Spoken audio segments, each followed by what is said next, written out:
Shalom adik-adik, apa kabar semuanya? Kakak Vio harap kita semua ada dalam keadaan sehat dan tetap dalam perlindungan Tuhan Yesus. Prajurit Kristus, do it for Jesus. Ya adik-adik, kita kembali berkumpul di minggu pagi hari ini untuk memuji memuliakan nama Tuhan serta mendengarkan cerita melalui channel Par GKI Martin Luther, Sapu Iman Tumbuh melalui firman Tuhan. Baik adik-adik, kita akan masuk dalam ibadah kita di pagi hari ini. Namun sebelum itu, Kak Vio mengajak kita semua bersatu di dalam doa. Kita berdoa. Terima kasih Bapa yang Maha Baik. Kami mengucap syukur karena Tuhan Yesus begitu baik bagi kami. Kami masih boleh ada lagi sampai di hari ini, ada dalam keadaan sehat, kuat, dan dalam perlindungan tangan pengasihan Tuhan Yesus. Di pagi hari ini kami kembali berkumpul untuk memuji, memuliakan nama Tuhan. Sekalipun kami ada di rumah masing-masing dan melalui channel Par GKI Martin Luther di pagi hari ini. Kiranya Tuhan memberkati semuanya, ibadah ini dari awal, pertengahan, hingga akhir boleh terjadi seturut dengan kehendak-Mu. Terpujilah nama Tuhan Yesus, semua yang percaya katakan amin.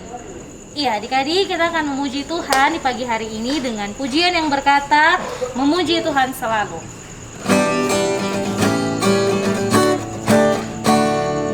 Memuji Tuhan selalu, mari kita puji Dia. Memuji Tuhan selalu, mari kita puji Dia.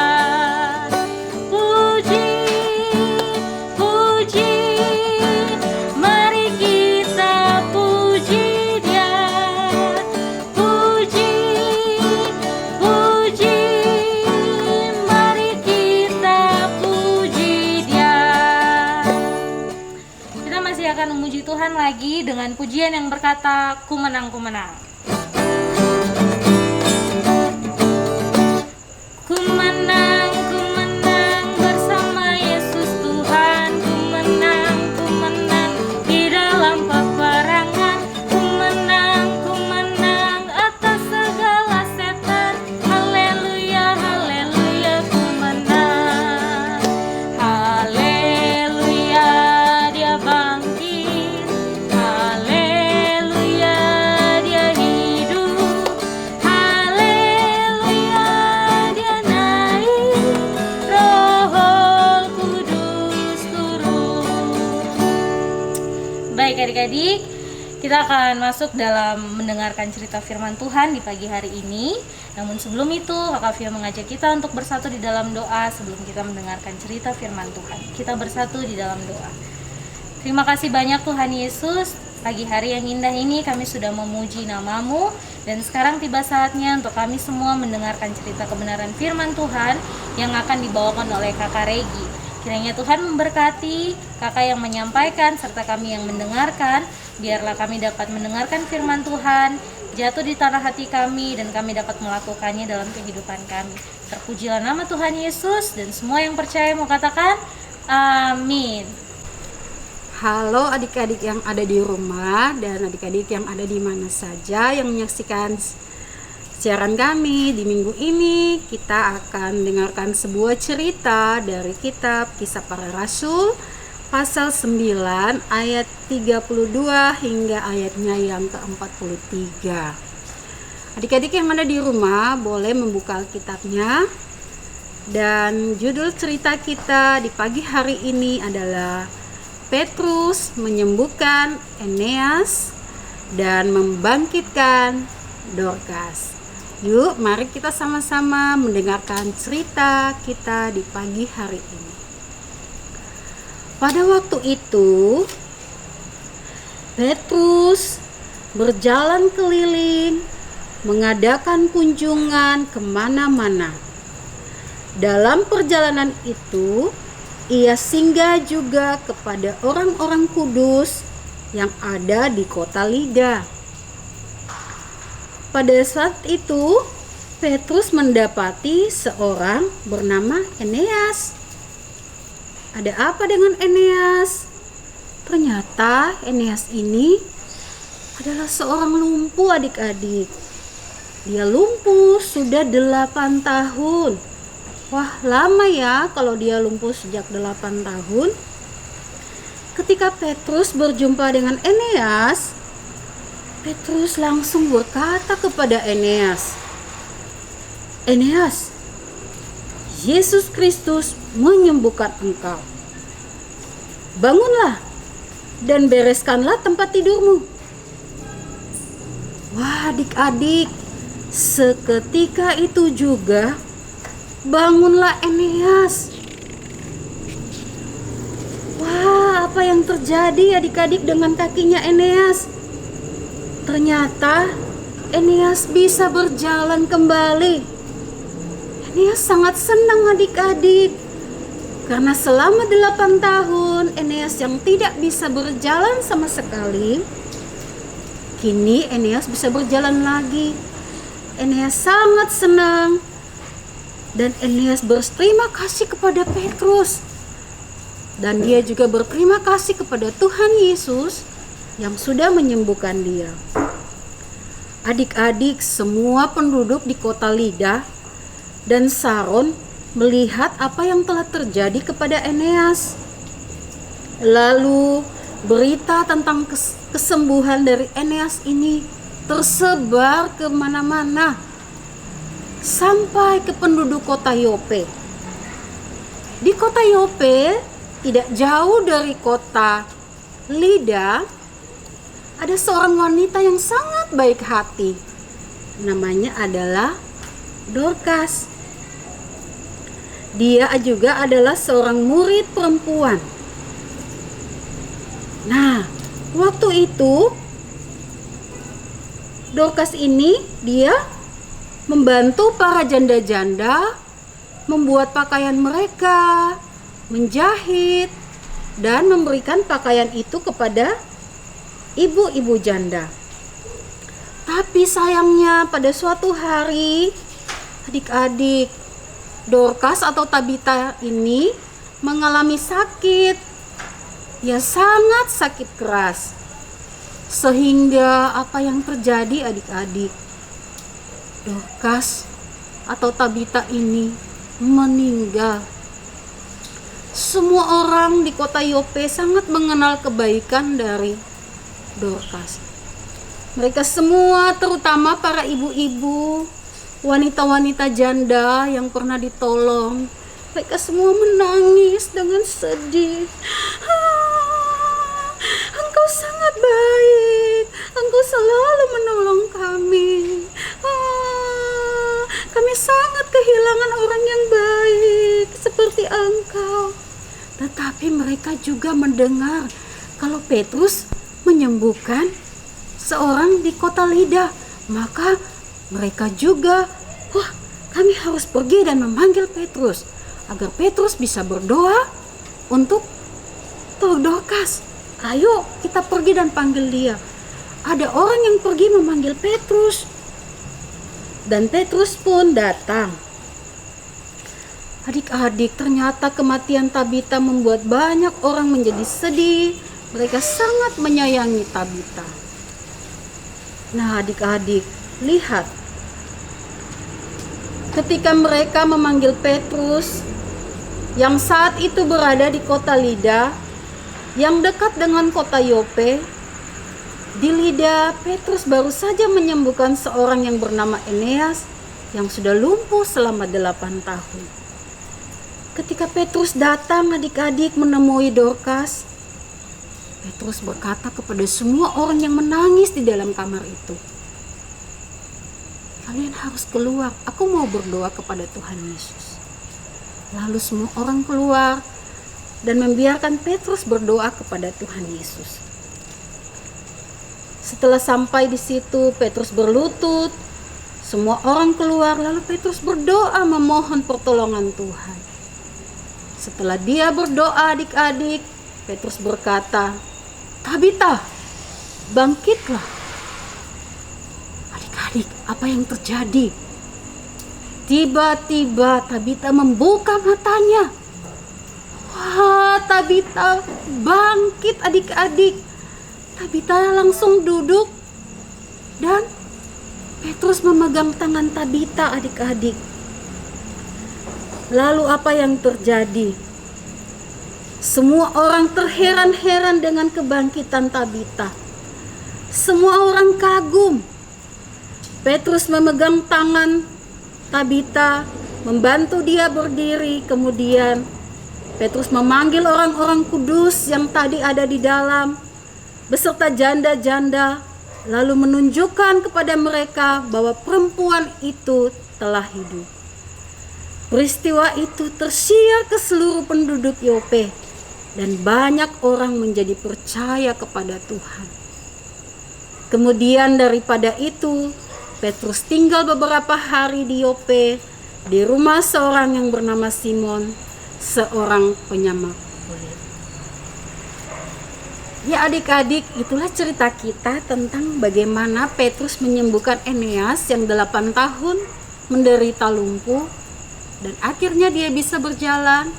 Dan juga Petrus membangkitkan seorang perempuan yang bernama Dorcas atau Tabita. Apa yang dapat kita belajar dari cerita ini adik-adik? Kita belajar bahwa kuasa nama Yesus itu nama yang ajaib.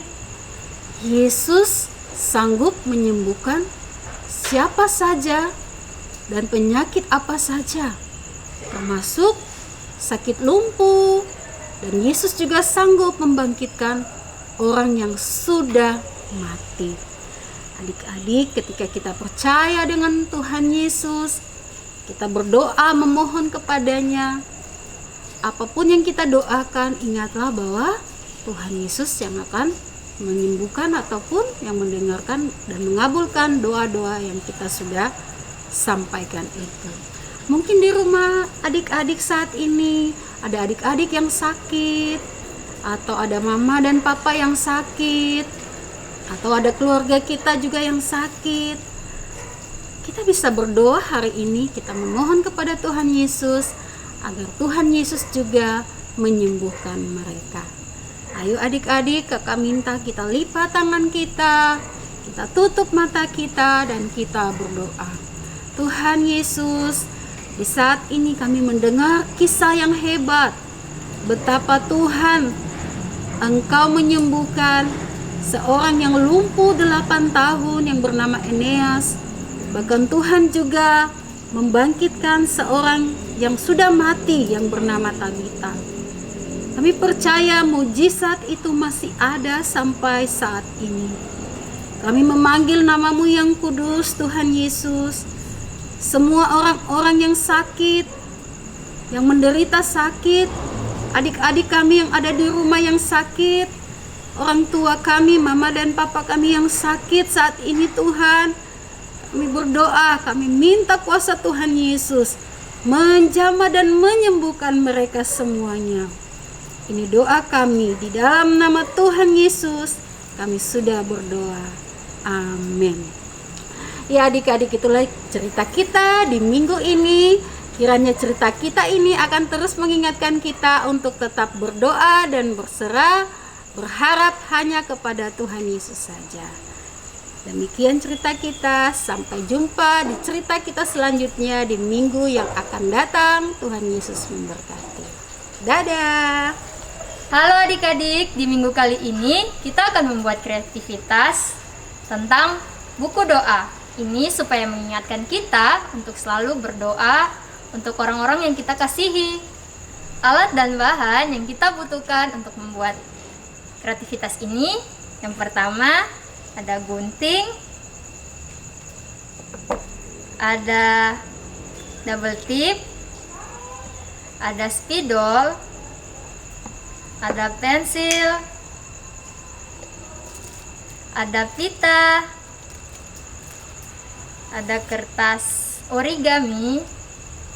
Namun jika adik-adik tidak punya, adik-adik bisa menggantikannya dengan kertas seperti ini. Lalu ada kertas asturo. Adik-adik juga bisa menggunakan kertas yang lain, yang penting yang bahannya keras ya. Lalu ada hektar.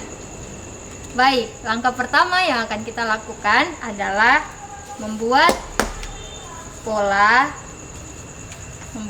tangan kita.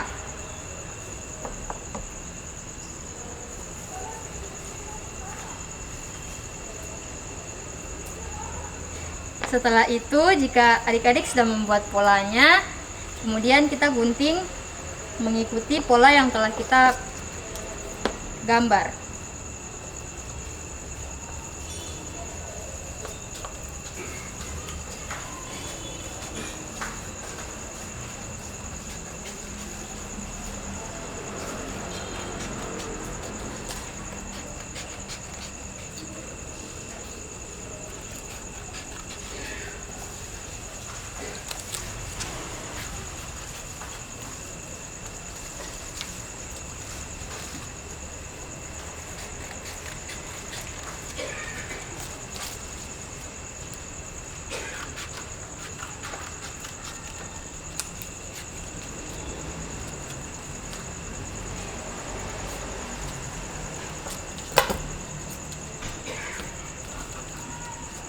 Bentuknya akan seperti ini ya adik-adik.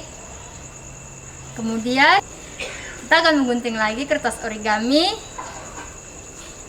membentuk hati. Kertasnya dilipat dua seperti ini, lalu digunting.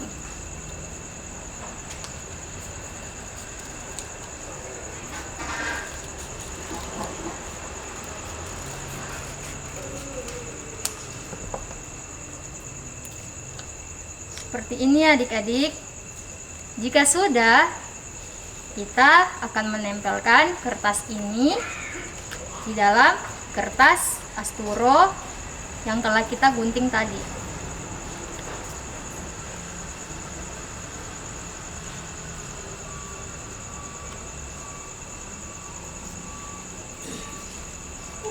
Di hektar ya adik-adik.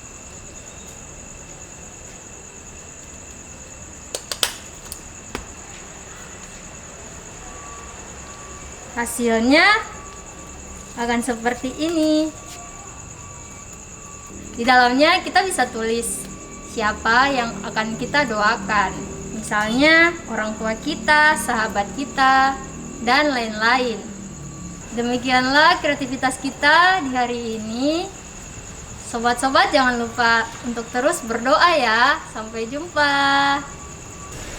Baik, adik-adik, kita sudah mendengarkan cerita firman Tuhan yang disampaikan oleh Kakak Regi. Kiranya apa yang sudah Kakak Regi sampaikan dapat adik-adik lakukan dalam kehidupan adik-adik hari lepas hari.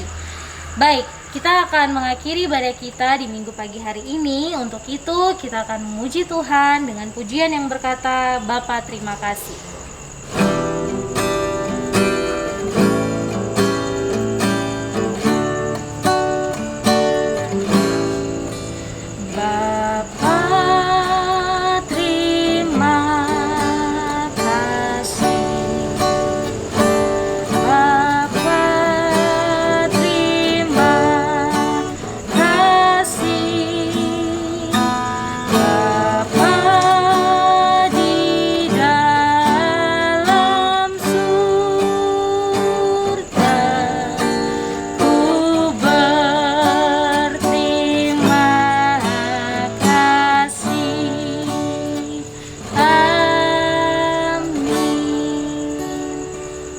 Shalom, selamat hari Minggu, Tuhan Yesus berkati. Sampai jumpa di minggu depan.